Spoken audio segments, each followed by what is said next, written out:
May it be a good morning, a good day for Klal Yisrael. We should hear Yeshua's v'nachamas. Everyone's invited to have a coffee, a donut, make a bracha in honor of our precious soldiers, in memory of those who have given their lives. We continue Mesillas Yesharim Perek Chav Dal. We're on chapter 24.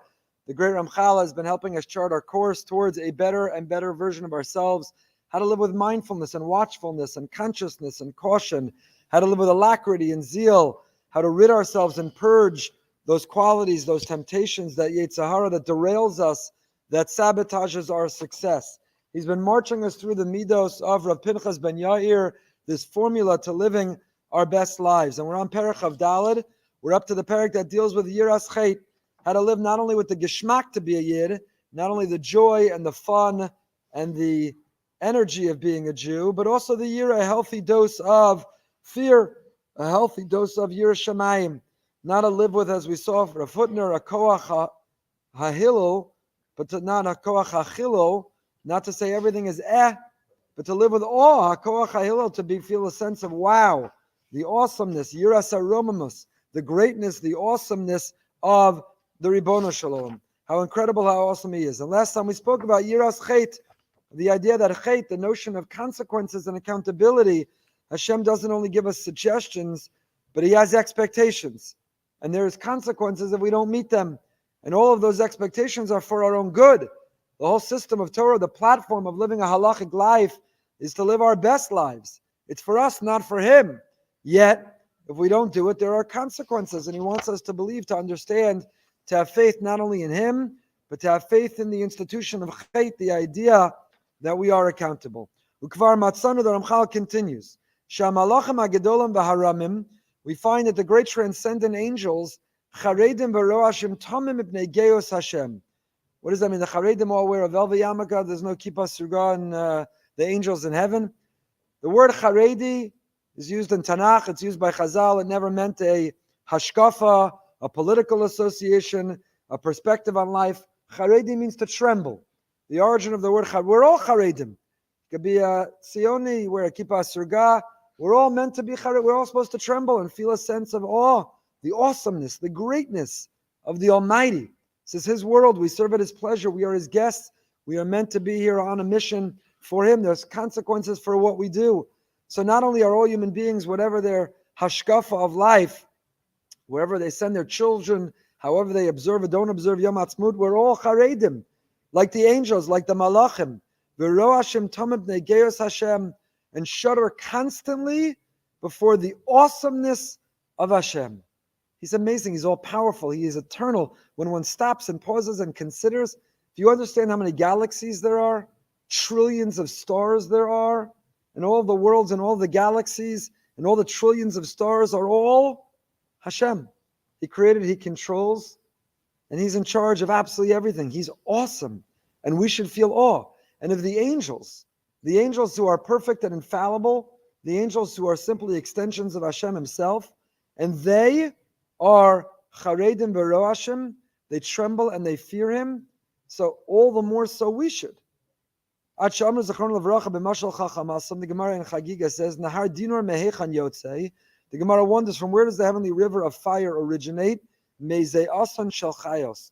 From the sweat of the holy creatures of the angels who serve Hashem. The angels are schwitzing. The angels who have nothing to fear. They don't make mistakes. They're not fallible. The angels who are perfect, but they're schwitzing when they think about how great Hashem is. So we, who are finite, mere mortals, fallible, we who are human beings who barely understand or comprehend anything, we human beings who make mistakes and will have to pay for them, we shouldn't fear? The angels tremble and fear because maybe in some way they will detract, even in a small way, from the honor, the sanctity that's due Hashem. So we, who might chalila make a chil Hashem, we who could disappoint Hashem, we who could misstep, we shouldn't feel, we shouldn't tremble. Don Siegel, the great mashgiach, in his commentary on Mesillas Yesharim points out, if you admire someone for being incredibly strong and powerful, let's say there's someone in the community, I won't give a name, I don't want to embarrass anyone. They've got an arsenal of weapons in their home, they train, they're armed, they're fearless, they walk around bravely, they're always the one that you'll hide behind.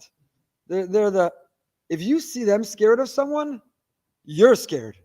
Kol zman, as long as they say, yeah, we got this, I'll protect you, I'm good, I'm armed to the hilt, I'll come, we're good. You feel good. But if you were to see somebody who you feared, who you were confident was strong, and you see a chink in their armor, a crack, you see they're scared, Alan Berger tells you he's worried, then you should worry. So the malachim who are so powerful and perfect, and they're simply trembling and shuddering in front of Hashem. So all the more so when we contemplate and consider that, we should be filled. Whenever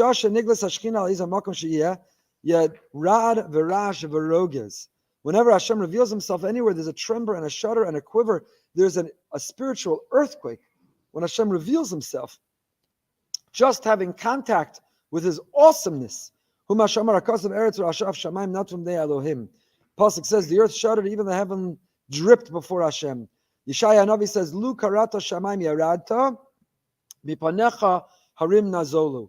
If only you would have rent the heavens asunder and descended, the mountains flowed before you. Kol shekain b'nei adam shiroi sheyirgezu v'yirashu, v'yadam shelifnei Hashem im omdim tamid, v'nakel lahem lasos eiz adavar lefi she'ena lefi romas kvodis baruch shemo. Think about the world. See a sunrise, see a sunset. Think about the galaxies. Think about weapons and arsenal. Think about horrific, heinous, evil barbarians who could perpetrate such an atrocity, such a crime, and the fear that people live with. We'll talk about in the Emunah Shir this morning in just a few minutes. The Maimer of the Pnei Menachem during the Persian Gulf War. We'll learn that whole Maimer, that not only do we face the enemy, but the other enemy we face is the fear of the enemy. There's the enemy, and then there's the terror, the anxiety, the anxiousness, the fear that grips the whole nation. And there's two enemies and two fronts that we fight on. And one we all have to battle wherever you are in the world, to live with this fear and this anxiousness and this worry and this emotional instability.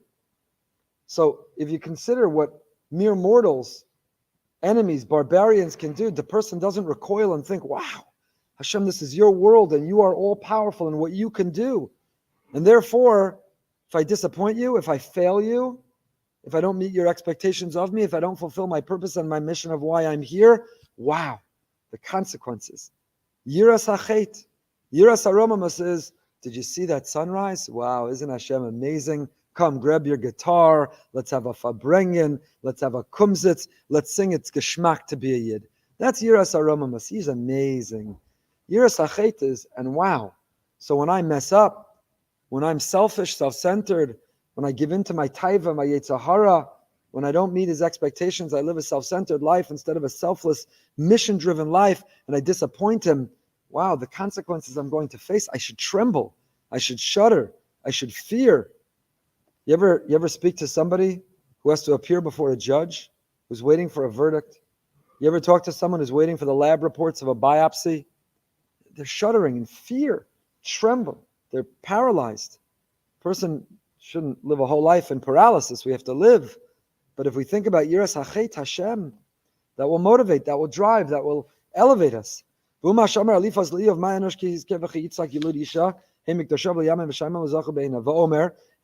psukim the Ramchal. Another pasuk from Eov.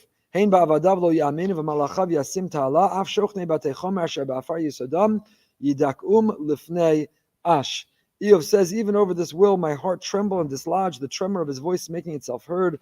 The